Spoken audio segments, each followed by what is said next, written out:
Welcome back to Up Front and our extended interview with Republican Senator Ron Johnson. Senator, we watched President Trump's speech this past week, and he laid out his agenda. I know you've been supportive of the president, but he laid out a lot of pretty expensive propositions. He talked about $54 billion in additional military spending. He's talking about building a wall, maybe another $21 billion. He's talking about $1 trillion infrastructure package, tax cuts, substantial tax cuts, and apparently no cuts to Social Security or Medicare. You've always said you're a numbers guy, you're a business guy. Do those numbers add up for you? It certainly relies on an assumption that we can grow our economy and realize the full potential of the American economy, which we haven't done. But if you're going to have like 4%, if you're going to have strong economic growth, you first have to have security. Now, I don't know what the final estimate is in terms of how much 9/11 cost this nation, but we have to first secure the homeland. We have to have national security, and that costs money. But then you do need to reduce the regulatory burden, move toward pro-growth tax reform, because our economy since the Great Depression has grown about an average about 3.2%.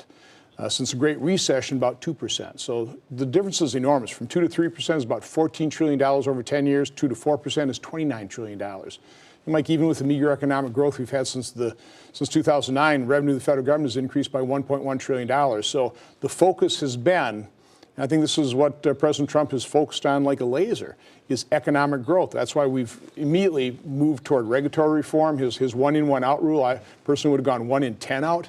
For every new regulation, you remove 2 regulations. That's a start. You need to have something that's a subtractive process in Washington, D.C., but we're doing things with the Congressional Review Act, overturning some of the more expensive and unnecessary regulations of Obama's administration. And, of course, the whole effort to repair the damage done by Obamacare and transition to something that works is also regulatory reform that will provide a fair amount of relief to small employers like we talked to in Janesville on Friday. So you're not concerned that there's just going to be such levels of spending that you could see the deficit and the debt explode? Oh, I'm always concerned. I ran 2 reasons in 2010. I knew Obamacare wouldn't work, and it isn't. These individual markets are collapsing, and I was concerned about the fact that we're mortgaging our kids' future.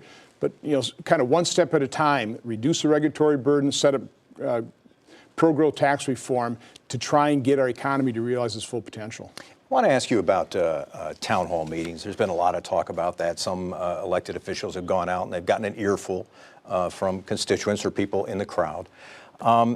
People have been urging you to hold a public town hall. You've done telephone town halls, but will you hold a public town hall? First of all, we did one. I was, last weekend I was in Altoona at an Islamic center up there, and we had the basement filled.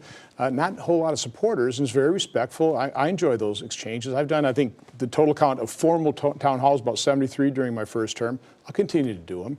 I did take a couple personal days off. It was my mom's birthday. She died suddenly, and we've always kind of gathered as a family, so I didn't want to not do that. But no, I'll continue to travel all over the state as I have. I think with me behind the wheel, 130,000 miles in my first term, 30,000 just in the last few months of the campaign. So now I'll continue to be engaged in the state. You've seen, I'm sure, some of the reports on these town halls. Some of them have been pretty feisty, pretty raucous. Do you think there's value in those town halls? The feisty ones where you can't even get a word in edgewise, probably not a whole lot of value. So, one thing nice about telephone town halls is people are very respectful. We've dialed to more than 3 million Wisconsinites, more than 600,000 have participated in telephone town halls. I've answered well over 800 questions. They're hour-long formats.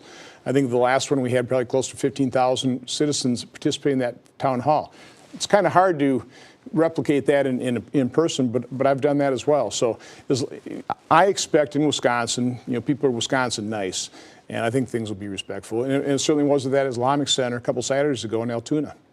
Senator Ron Johnson is the Republican. He is a businessman from Oshkosh, serving a second term. Senator, it's good to have you back on the program. Good to be We back. appreciate it. Our editorial partner, WisPolitics.com, held a forum with the candidates for state school superintendent, incumbent Tony Evers and challenger Lowell Holtz. You'll find the coverage of it by following WisPolitics.com on Twitter. Coming up next, a new direction for Democrats. I'll be talking with the Wisconsin man who's a member of the Democratic National Committee's new leadership team. How do Democrats start winning again?